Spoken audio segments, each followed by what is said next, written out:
بسم الله الرحمن الرحيم الحمد لله رب العالمين وصلى الله وسلم على سيدنا محمد وعلى آله وأصحابه أجمعين أما بعد السلام عليكم ورحمة الله وبركاته.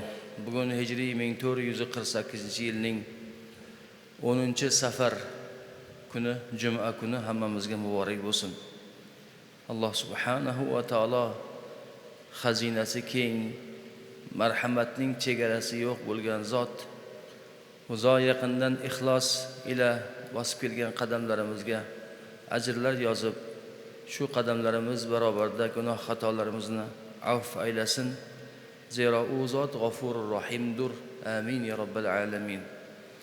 Bugungi juma mavzusi yetimlarga yordam berish, jannat kaliti mavzusi ekan. Yetimlarga yordam berish, jannat kaliti. Bu mavzuni kelib chiqishi albatta Qur'oni Karim oyatlari, Payg'ambar Efendimiz sallallohu alayhi vasallamning hadis shariflaridan kelib chiqqan. Chunki Qur'oni Karimda va hadis shariflarda yetimparvarlik haqida juda ko'p ko'rsatmalar kelgan.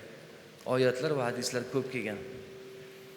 U bilan chegaralanmasdan, kifoya qilmasdan Rasul akram sallallohu alayhi vasallam yetim bo'lib kelganlar.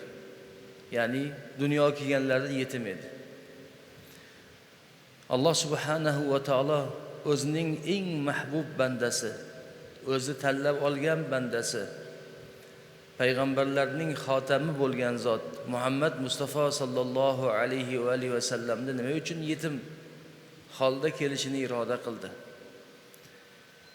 Chunki u zot oxir zamon payg'ambaridirlar. U zotdan keyin boshqa vahiy kelmaydi. U zotdan keyin boshqa din, boshqa kitob, boshqa payg'ambar kelmaydi. U zot qiyomatga davr Saqalaynga payg'ambar qilib yubordilar. Saqalayn degan ikki og'ir degani, ya'ni inson va jinga degan. Va shuning uchun Rasululloh sallallohu alayhi va alihi va sallam ummatlariga nihoyatda shafqatli bo'lishlari kerak edi. Va ummatlarning orasida yetimlar borki, ular payg'ambarimiz sallallohu alayhi va sallamdan shafqat ko'rishga eng haqli edilar. Shu ish orqali ummatga mahbub payg'ambarimiz Muhammad Mustafa sallallohu alayhi va alihi va sallam yetimparvarlikning eng go'zal ko'rinishlarini bayon qilib ketdilar. O'zlari yetim bo'lib katta bo'lganlar axir. Shuning uchun yetimlarga nihoyatda shafqatli bo'lganlar. Qur'on va sunnatda yetimparvarlik madh qilinib, payg'ambar hayotlarida yetim bo'lib, yetimlarga shafqatning eng oliy namunalarini ko'rsatib tarbiya qilgan bu ummat yetimparvarlik borasida albatta boshqalarga namuna ko'rsatadigan bo'lgan.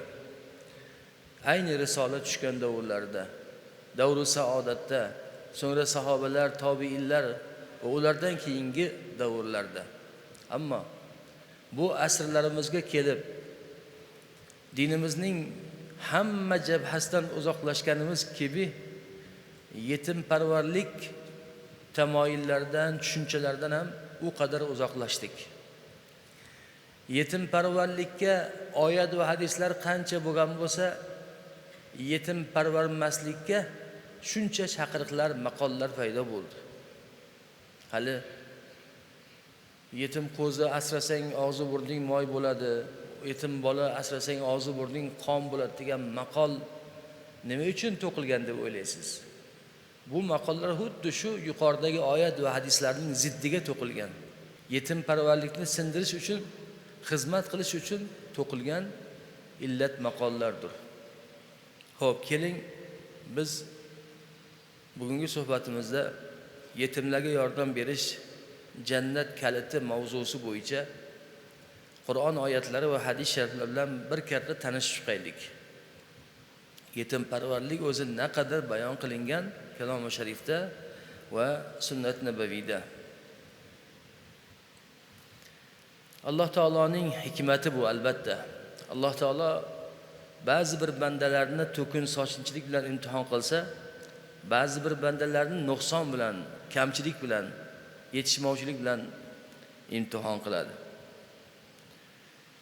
Islomda yetimni kafolatga olish jannatga olib boruvchi yo'llardan biri deb e'tirof qilingan. Islomda yetimni kafolatga olish jannatga olib boruvchi yo'llardan biri sifatida e'tirof etilgan. Faqat yetimparvarlikning g'oyasi nima? Yetimparvarlikning to'g'ri g'oyasi nima desangiz, hadis shariflarda birda hali o'qiymiz, shu narsa bayon qilib ketilgan. Yetimparvarlikning g'oyasi hali bolani mutlaq o'ziniki qilib olish emas. Buni iloji yo'q. Chunki nasab degan narsa bor. Uning g'oyasi yetimni voyaga yetgunicha, o'zini o'nglaydigan bo'lguncha, hayot bo'lganda ota-onasidan olish kerak bo'lgan tarbiyasini, ta'limini berib, yo himoyasini berish boshqalar orqali. O'sha yetim bolani ota-onasi hayot bo'lganda, otasi hayot bo'lganda bolasiga ta'lim berardi, tarbiya berardi, va himoya qilardi va nafaqasi bilan ta'minlardi. Ota vafot qildi, bola yosh, yetim bo'ldi. Endi mana shu 4 ta narsani, ta'lim, tarbiya, nafaqa va himoyani boshqalar berish kerak. Yetimparvarlik farzi kifoya bo'lgan amaldir, do'stlar.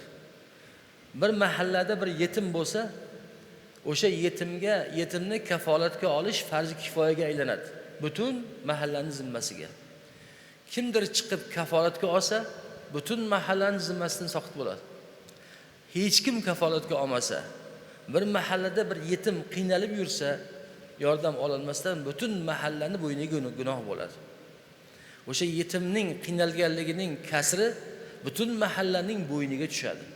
Bu shunday narsa, farzi kifoya. Demak, yetimparvarlikning g'oyasi yetimni hayotga yo'llab qo'yish uchun kerak bo'lgan yordamni unga berishdir. Ba'zan farzand ko'rmagan kishilarning farzand boqib olish masalasi bor. Shariatda tabanni deyiladi. Bola asrab olish voqeasi. Mana shu narsa orqali bir yetimparvarlikni ifoda etyapmiz degan da'volar bo'ladi. Ammo uning o'zining qonun qoidasi bo'ladi. Hech qachon nasabning chegarasini bosib o'tib bo'lmaydi. Birovning nasabiga da'vo qilishga hech kimning haqqi yo'q. O'zini bolasi bo'lmagan odamga men sening otangman deb uni ishontirishga hech kimning haqqi yo'q. Faqat yordam berish mumkin. Agar o'sha bola o'zi bilsa, asrab olinganligini asrab oluvchining familiyasiga o'tishi mumkin. O'zi bilgan taqdirda. Ammo bola bilmasa, bolaga aytmasdan o'zini familiyasiga o'tkazib olib, mening bolam deb katta qilish noto'g'ri ishdir va gunoh bo'ladi. Albatta, hozir bilmayotgan bo'lsa ham keyin bolaga bildirib qo'yish shart. Bolani ko'ngli o'ksiydi deyishadi, yo'q. Bola katta bo'lgandan keyin buni tushunadi va boqib olgan ota-onasiga nisbatan muhabbati battar kuchayadi. Agar unga aytmasa, katta yolg'on bo'ladi bu. Haqiqatni bekitish bo'ladi. Nasabni buzish bo'ladi va bu gunoh bo'ladi. O'shaning uchun tabanni masalasi shariatimizda bayon qilib berilgan. Unda ham g'oya shu. Bolani asrab olishning g'oyasi mutlaq o'ziniki qilib olish emas, uni hayotga yo'llab qo'yish. Do'stlar, hech kimni mutlaq o'ziniki qilib ola olmaydi. Bolalaringiz mutlaq o'zingizniki emas. Siz mutlaq ota-onangizniki emassiz. Hamma bu dunyoga individual kelgan. Hamma bu dunyodan individual ketadi. Alloh subhanahu va taoloning hikmati, taqdiri ilohisi shu. Faqat hamma o'zining vazifasini bajaradi bu dunyoda. Ota-ona o'zining vazifasini bajaradi. Farzand o'zining vazifasini bajaradi. Er-xotin o'zining vazifasini bajaradi. Ota-ona bolalarni tarbiya qilib, hayotga yo'llab qo'yadi. Bo'ldi. Undan uyog'i endi tabarruat bo'ladi. Undan uyog'i bola katta bo'ldi. Bola olgan tarbiyasiga, ta'limiga, iymon, e'tiqodi, vijdoniga qarab ota-onasiga yaxshilik qilishda davom etadi. U tabarruat deyiladi. Tabarruat deyiladi. Ammo hech kimniki mutlaq bo'lib ola olmaydi. Baqara surasida Alloh taolo ushbu oyatni nozil qilgan. A'udhu billahi minash shaytonir rojim. Va yas'alunaka 'anil yatama qul islahul lahum khayr va in tukhalituhum fa ikhwanukum. Sizdan shuningdek ey Muhammad alayhisalom yetimlar to'g'risida so'raydilar. Va yas'alunaka fe'l muzorida kelyapti. Fe'l muzori istimrorni ifoda etadi. Davomiylikni, ya'ni doim so'rashadi degan. Sizdan keyin ham so'rashadi baribir. Bugun ham so'rashadi yetimlar haqida hamma. Aytingki, ularni isloh qilish yaxshilikdir. Ya'ni yaxshi amaldir. Yetimlarni isloh qilish degan ularga yordam berish yaxshidir. Agar mollaringizga ularning mollarini qo'shib yuborsangiz, zarari yo'qdir. Zero bamisoli ular o'z birodarlaringizdir deyapti. Ko'rdingizmi? E'tibor qildingizmi? Ota-ona yetimni qaramog'iga olyapti yordam berishga. Alloh taolo u yetim sening bolang bo'ldi demayapti. U sening birodaring deyapti. To'g'ri, ota-ona uni bolam deyishi mumkin, boqib olgan ota-ona. U bola ham ota-onasini boqib olganda ota-ona deyishi mumkin bir shart bilan. Bola haqiqatni bilish shart bilan. Agar haqiqatni bilmasa, ota-ona deb ishonib ota-ona desa gunohkor bo'ladi, o'shanga mas'ul bo'lgan odam. Savob qilaman deb gunoh ishlab oladi. Bu yerda esa Alloh subhanahu va taolo o'sha asrab olgan yetim bolalar sizlarning birodarlaringiz deyapti. Oyat nima haqida gap ketyapti? Oyat ba'zi bir yetim bolalarda otasidan mol meros qolgan bo'ladi. Ota o'ldi, undan katta davlat qoldi. Bola yosh, uni tasarruf qila olmaydi. O'sha yetimni kafolatiga olgan odam yetimga qolgan meros molni aylantirib berish uchun o'zini moliga qo'shishi joiz deyapti Alloh taolo. Faqat niyati bu asrab olgan yoki yordam berayotgan odam niyati yetimni molini yeb qo'yish bo'lmas kerak, aldash yo'li bilan. Balkim yetimga yordam berib molini saqlab berish, molini ko'paytirib berish niyatida unga otasidan meros bo'lgan molni olib kafolatga olgan odam tasarruf qilsa bo'ladi deyapti Alloh taolo. Demak, yetimlarga yordam berish, ularning mollarini ko'paytirish maqsadida yetimlarni kafillik va himoyaga olish Alloh taoloning nazdida yaxshi amal ekan. Oyat mana shuni aytayapti. Hadis sharifda esa payg'ambarimiz sollallohu alayhi vasallam aytayaptilarki, ana va kafil yatim fil jannati hakada va ashara bis sabbabati wal usta va farraja baynahuma shay'a.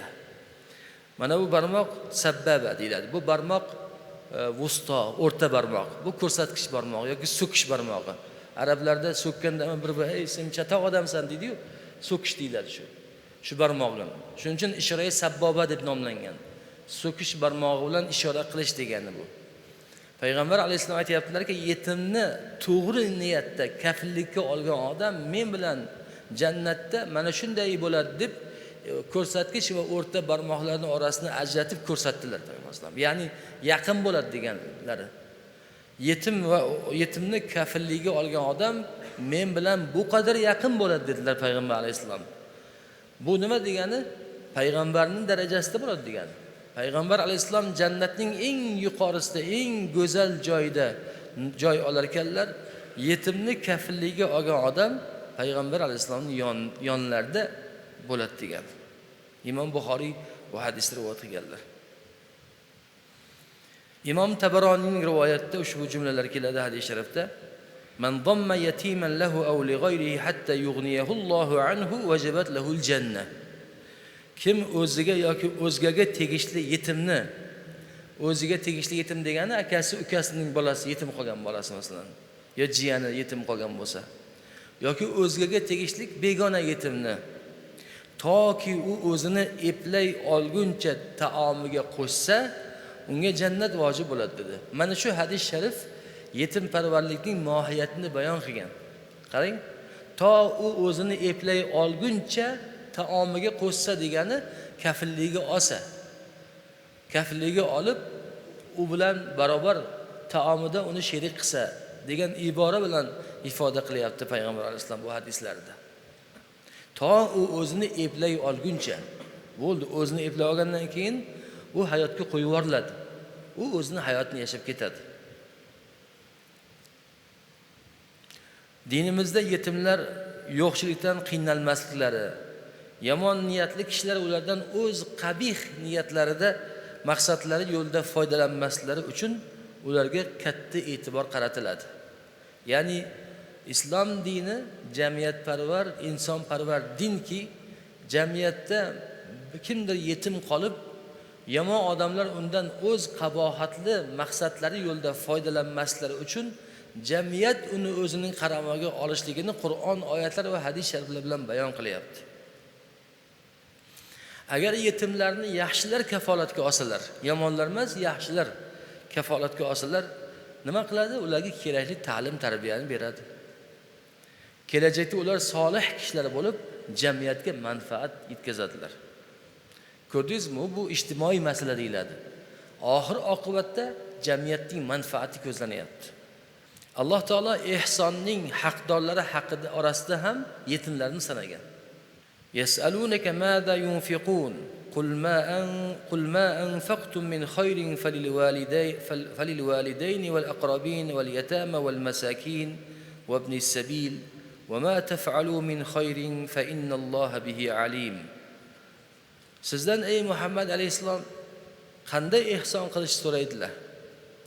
Aytingki, nimaniki xayr ihson qilsangiz, ota-onaga qiling, qarindoshlarga qiling, yetimlarga qiling, miskinlarga qiling va musofirlarga qiling. Alloh har qanday qilgan ihsoningizni bilib turuvchidir demoqda. Bu yerda yaxshilikni avval kimdan boshlashlik kerakligi haqidagi ma'lumot berilayotgan bo'lsa, ular demak yaxshilik birinchi eng yaqinlardan boshlanar ekan, ihson. Ota-ona, jigarlar, ya'ni eng yaqinlardan. Ularning orasida yetimlar ham o'rin olyapti. Yetimlarga Allohning roziligi uchun taom berish jannat ahlining sifati ekan. Qur'oni Karimda miskinlar va yetimlarga o'zlari yoqtirgan taomni taqdim qiluvchi kishilar maqtalgan. Inson surasining 8-oyatda Alloh taolo marhamat qilyaptiki: "Va yut'imuna at-ta'ama ala hubbihi miskinan va yatiman va asira." Taomni esa suyib tursalar-da, ya'ni o'zlari yaxshi ko'ryapti shu ovqatni yeyishni. Lekin o'zlari yemasdan muhtoj bo'lgan miskinlarga, yetimlarga va asirlarga yedirurlar deb Alloh taolo kimni sifat qilyapti? Jannat ahlini sifat qilyapti. Jannat ahlining sifatidan ekan yetimlarga taom yedirish. Musulmon kishining yetimni xo'rlashi, unga past nazar bilan qarashi yoki uning holidan befarq bo'lishi eng katta xato amaldir, gunohdir. Zero Alloh taoloning buyuk hikmati bilan payg'ambarimiz Muhammad Mustafa sallallohu alayhi va sallam ham yetimlikda voyaga yetganligini boya aytib o'tdik. Qur'oni Karimda buni xabarini Alloh taolo aytadiki: "Alam yajidika yatiman fa'awa." U sizni ey Muhammad alayhisalom yetim holda topib boshpana bermadimi? Payg'ambar alayhisalom yetim bo'ldilar. Otalari Abdulloh payg'ambar alayhisalom tug'ilishlaridan oldin onasining homilasida 2 oylik bo'lganda otalari Abdulloh vafot qiladi. Kim u kishini qaramog'iga oladilar? Albatta bobolari. Abdullohning otasi Abdul Muttolib. So'ngra Abdullohning birodari Abu Talib qaramog'iga olishadi. Katta qilishadi. Ta'lim tarbiyasini berishadi. Endi o'sha davr holatdan kelib ta'lim berisha olmaydi, ammo tarbiyasini berishadi. Payg'ambar alayhisalom o'qish yozishni bilmaydilar. O'qish yozishni imkoni bo'lmaydi. O'sha holatdan kelib chiqib Makkadagi holat yetimlarga kafillik faqat ularni ochdan yoki kasallikdan o'lib qolmaslari uchun, yashab ketishlari uchun ko'rsatiladigan ko'mak miqdorida bo'lardi xolos. Payg'ambar alayhisalom o'qish yozishni o'rgana olmadilar. Baribir yetimlik qiyin edi.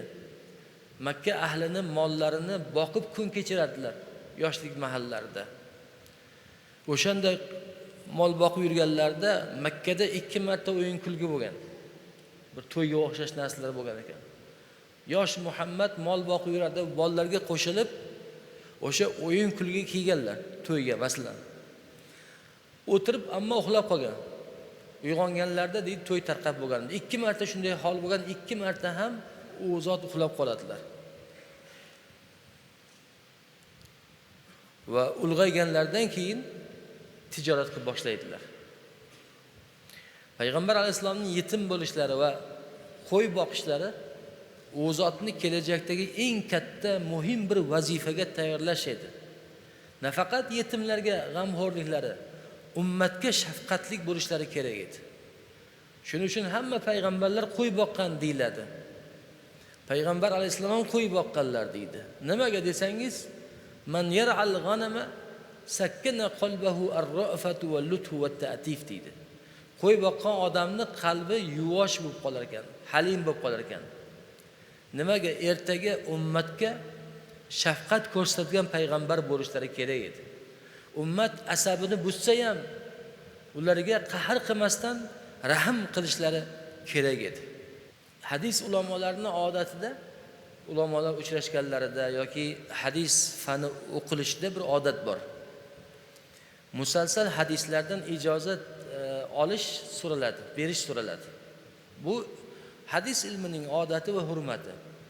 O'sha musalsal hadislarning eng boshida bitta musalsal hadis turadi. Bu musalsal hadis hadisi avvaliya deyiladi. Yoki ikkinchi nomi hadisi rahmat deyiladi. Avvaliya hadisi bo'lgani uchun birinchi mana shu hadis aytiladi. Hamma ulamolar iltiqosida uchrashganlarida bu hadis o'qiladi. Shayx talabgorlarga ijozat berayotganda avval mana shu hadisdan birinchi boshlab ijozasini beradi. Chunki bu musalsal hadisning xususiyati ustozdan eng avval eshitilgan hadis bo'lgani uchun. Ammo bu hadisning ikkinchi nomi bor dedik, hadis rahma deyiladi. Hadis rahmga, rahmlilikka chaqirgani uchun. Bu musalsal hadisni Abdullah ibn Amr radhiyallohu anhumodan rivoyat qilingan. Men ham ilk marta shayximizdan bu hadisni, hindistonlik shayximizdan eshitganimda birinchi mana shu hadisni berganlar. Shuning uchun avvaliy hadis, ya'ni shayximdan birinchi eshitgan hadisim shu bo'lgan. Qala an-nabiy sallallohu alayhi va sallam ar-rahimuna yarhamuhumur rahmanu tabarak va taala irhamu man fil ardi yarhamukum aw yarhamkum man fis samai. Rahmlilar deyaptilar payg'ambar alayhisalom. Rahmlilar Rahman tabarak va taala ularga rahm qiladi. Sen yer yuzidagilarga rahmli bo'l, osmondagi zotlar senga rahmli bo'ladi. Bu yerdagi osmondagi zotlardan birinchi ta'vilda farishtalar aytilgan. Farishtalar aytilgan. Mabodo osmondagi zotdan Alloh subhanahu va taolo tushunilganda ham osmon jismiyati berib qo'yilmaydi Alloh taologa. Osmonda deyishdan murod Alloh taoloning osmonda o'tirdi deyilmaydi, balki uning ulug'ligidan shunday ta'rif beriladi. Rahmli bandalariga Ar-Rahman tabarak va taala rahm qiladi. Sen yer yuzidagilarga rahm qil, osmondagilar senga rahm qiladi dedilar payg'ambar alayhisalom. Osmondagilar bu yerda mutlaq aytildi, yer yuzidagilar ham mutlaq aytildi. Faqat odamlarga yoki faqat musulmonlarga deyilmadi. Faqat odamlarga deyilmadi. Yer yuzida nima bo'lsa hammaga rahmli bo'l. Hayvonga ham, hatto nabototga ham, daraxtlarga ham, ekin-tekinga ham rahmli bo'l. Insonni qatl qilish qanday og'ir gunoh bo'lsa, nohaq bir hayvonga ozor berish ham xuddi shunday og'ir gunoh. Xuddi shunday meva berib, soya berib turgan bir daraxtni maqsadsiz kesish ham shunday gunoh bo'ladi. Insonni qatl qilgan odam gunohkor bo'lib do'zaxga tushsa, bir hayvonga ozor bergan kishi ham do'zaxga tushishi haqida hadislar bor. Xuddi shunday ekin-tekinni nobud qilgan odam ham do'zaxga tushishi haqida salfetga berilgan xabarlar bor. Mana shu hadis sharifda ham payg'ambarimiz sollallohu alayhi va alihi va sallamni nafaqat o'zlari rahmli bo'lganlar, yetim bo'lib, masalan, ulg'ayib yoki qo'y boqib, masalan, tarbiya hosil qilib, shu bilan birga o'zlari boshqalarni ham shunga chaqirganlarini ko'ramiz. Rahmli bo'lish, hammaga nisbatan rahm ko'rsatish, rahmli bo'lish doimo muqaddam turishi, rahm ko'rsatgan odam albatta rahm qilinishi kabi narsalar bu narsadan chiqarib olinadi, tushuniladi. Rahm qilgan rahm qilinadi degan qoida bor.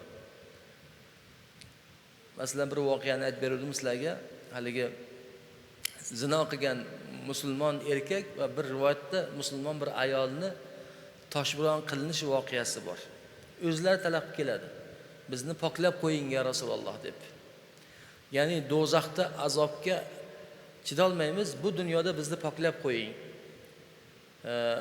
Oila qurgan kishining zino qilishdagi poklash uni toshbiron qilish bilan bo'ladi. Oila qurmagan kishining zinosiga darra uriladi, 80 darra. 80 darra ham o'ldirib qo'yadi. Ammo toshbiron qilinadi agar oila qurgan kishi zino qilinsa, shar'iy mahkamada, ya'ni. Shunda haligi ikkovlariga ham jazo ijro qilingan. Tosh otayotganlarda, hatto qoni sachraganda, sahobalardan birlari so'kkanda, payg'ambar alayhisalom uni so'kkan odamga tanbeh berganlar. Uning tavbasi butun insoniyatga bo'linsa yetadigan tavba qildi deganlar. Lekin ish bu bo'lgandan keyin jazo amalga oshirildi, haligilar vafot qildi. Dafn qilingandan keyin u zot bir gap aytganlar. Shuni qo'yib yuborganlaringda yaxshi bo'lmasmi deganlar. Bu gaplari payg'ambar alayhisalomning rahmlaridan kelib chiqib aytilgan gap edi. Qarang, hatto jinoyatchiga ham baribir rahm bo'lganligini ko'rsatadi. To'g'ri, shar'iy hadda rahm qilmaslik shar'iy talabdir. Ammo payg'ambarimiz sollallohu alayhi vasallam eng rahmlik zot bo'lganlar. Hatto jinoyatchiga ham rahm qilib qo'yib yuborganlarni yaxshi bo'lmasmidi shuni deb qo'yganlar rivoyat qilinadi. Biz yetimparvarlik g'oyasida aslida nimani chiqaryapmiz? Rahmli bo'lishlikni chiqardik bu yerda. Nafaqat yetim, asirlarga, yosh bolalarga, miskinlarga yordam berish, hammasining tagida do'stlar, zamirida rahmlilik yotar ekan. Va rahmning g'oyasi nima desangiz, rahmning g'oyasi insonni o'zini Robbul alamin tomonidan rahm qilinishiga borar ekan. Ya'ni Parvardigor olamning mahluqlariga rahm qilgan bandasini Parvardigor olamning o'zi rahm qiladi inshaalloh. Shuning uchun bu hayotda qo'ldan kelgancha rahmli bo'ling. Qo'ldan kelgancha rahm qiling. Rahm qilingan odam albatta rahm qilinadi. Siz Allohning mahluqotlariga rahm qiling, sizga mahluqotlarning Robbisi Alloh rahm qiladi. Mana bugungi mavzuning aslida g'oyasi ushbudir. Va axiru da'wana alhamdulillahi robbil alamin. Va sallallohu va sallama ala sayyidina va nabiyina Muhammad va ala alihi va ashabihi ajma'in. Parvardigor olam, ya arhamar rohimin. Ighfir lana ya robbana karim. Wa'fu anna ya arhamar rohimin. Wa'fu anna ya arhamar rohimin. Ya Allah, uzoq yaqindan bugun bandalaring juma o'qiymiz deb masjidingga keldilar. Parvardigor olam, o'zing bizdan toat ibodatlarimizni hammasini qabul ayla. Masjiddan chiqar ekanlar har bir bandangni munavvar holda, mustajob holda, mag'fur va marzuq holda chiqargin ya rahmanir rohimin. Ey Robbim, amin deb turgan bu aziz jamoatimda har birlarini, aziz boshlarini omon saqla. Ularni va ularning oila ahllari bilan hammalarini senga amonat qildim. Ey mehribon Parvardigorim, hifzingda, himoyangda asra. Ya Allah, notinch dunyoga tinchlik bergin. Uning qatorida aziz vatanimizni gullatib yashnatgin. Muhtaram davlat rahbarimizni o'zing qo'llab-quvvatlagin. Olib borayotgan islohotlarda ya Allah o'zing yordamchisi bo'lgin. U kishiga samimiy yordam berayotgan har bir bandang, vazirmi, u hokimmi, u rahbarmi, oddiy insonmi, ya Allah hammalardan rozi bo'lgin. Shularning qatorida muftiy hazrat boshliq diniy soha xodimlarining ishlariga, xizmatlariga rivoj bergin.